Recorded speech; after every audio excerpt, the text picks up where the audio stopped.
దేశ భద్రతలో maritime security కీలకమన్నారు కేంద్ర మంత్రి అమిత్ షా. భద్రత, స్థిరత్వం, స్వావలంబన అనే 3 సూత్రాల ఆధారంగా ప్రణాళికలు సిద్ధం చేస్తున్నట్లు తెలిపారు. ఆత్మనిర్భర్ భారత్తోనే రక్షణ రంగం స్వయం సమృద్ధి సాధిస్తుందన్నారు రక్షణ మంత్రి రాజ్నాథ్ సింగ్. ఈసీ ప్రకటించిన ఎస్ఐఆర్ 2వ విడతను స్వాగతించారు బీజేపీ నేతలు.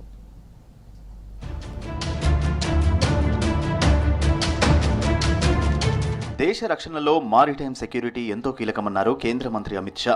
భద్రత, స్థిరత్వం, స్వావలంబన అనే 3 స్తంభాల ఆధారంగా సముద్ర విజన్ను రూపొందిస్తున్నట్లు చెప్పారు.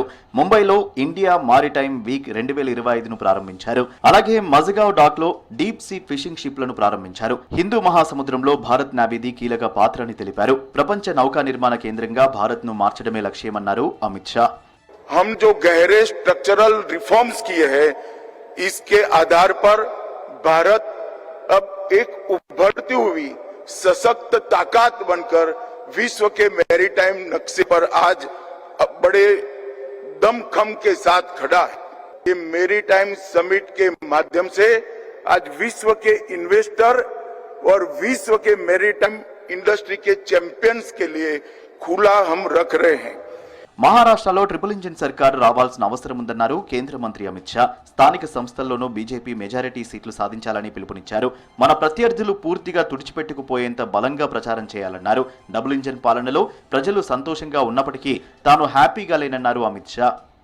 मगर मुझे इससे संतोष नहीं है. डबल इंजन सरकार नहीं चाहिए, ट्रिपल इंजन सरकार चाहिए.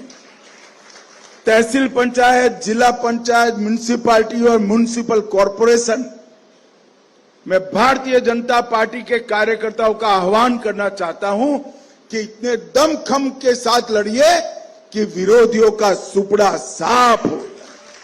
దేశ సరిహద్దులను రక్షించడానికి భద్రతా దళాలు సంసిద్ధంగా ఉన్నాయన్నారు రక్షణ మంత్రి రాజ్నాథ్ సింగ్. ఢిల్లీలో ఎస్ఐడిఎం వార్షిక సమావేశంలో పాల్గొన్నారు. ఆపరేషన్ సింధూర్తో శత్రువులకు సరైన సమాధానం చెప్పామన్నారు. ప్రపంచంలో ప్రస్తుతం నెలకొన్న అనిశ్చితిని దృష్టిలో పెట్టుకుని వ్యూహాలు సిద్ధం చేస్తున్నట్లు చెప్పారు. ఆత్మనిర్భర్ భారత్తోనే రక్షణ రంగం స్వయం సమృద్ధి సాధిస్తుందన్నారు రాజ్నాథ్ సింగ్. और हमने ये डिसाइड किया है कि हमारे प्लेटफॉर्म सिस्टम्स और सब सिस्टम्स को धीरे धीरे इंडिजिनस बनाया जाए, और जो चीजें हम नहीं बना सकते उनके लिए भी कम से कम 50% इंडिजिनस कंटेंट का प्रोविजन तो किया ही गया है. इन्हीं प्रयासों के फलस्वरूप हम कई क्षेत्रों में अपना इंडिजिनस कंटेंट बढ़ाने में सफल हुए हैं.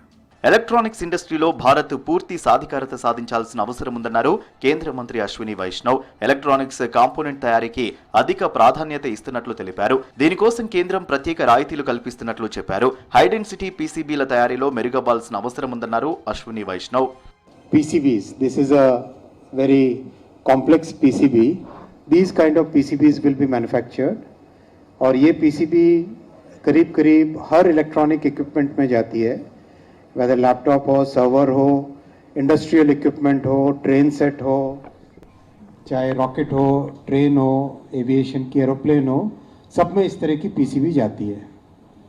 Then there is a high density PCB. రైతులకు నాణ్యమైన విత్తనాలు అందించడమే మోదీ సర్కారు లక్ష్యమన్నారు కేంద్ర మంత్రి శివరాజ్ సింగ్ చౌహాన్. అధిక దిగుబడి సాధించాలంటే నాణ్యమైన విత్తనాలు లభించాలన్నారు. దీనికోసం భారత విత్తన అభివృద్ధి సంస్థ చేస్తున్న కృషిని అభినందించారు. విత్తనాలను ప్రాసెస్ చేయడానికి కొత్తగా 6 యూనిట్లు ప్రారంభిస్తున్నట్లు తెలిపారు శివరాజ్ సింగ్. కేంద్రం ఎన్నికల సంఘం ప్రకటించిన ఎస్ఐఆర్ 2వ విడతను స్వాగతించారు బీజేపీ నేతలు. చొరబాటుదారులు, నకిలీ ఓట్లు తొలగించడం ప్రజాస్వామ్యానికి మేలు చేస్తుందన్నారు. ప్రతిపక్షాలు చొరబాటుదారులను రక్షిస్తున్నాయని ఆరోపించారు కాషాయ నేతలు.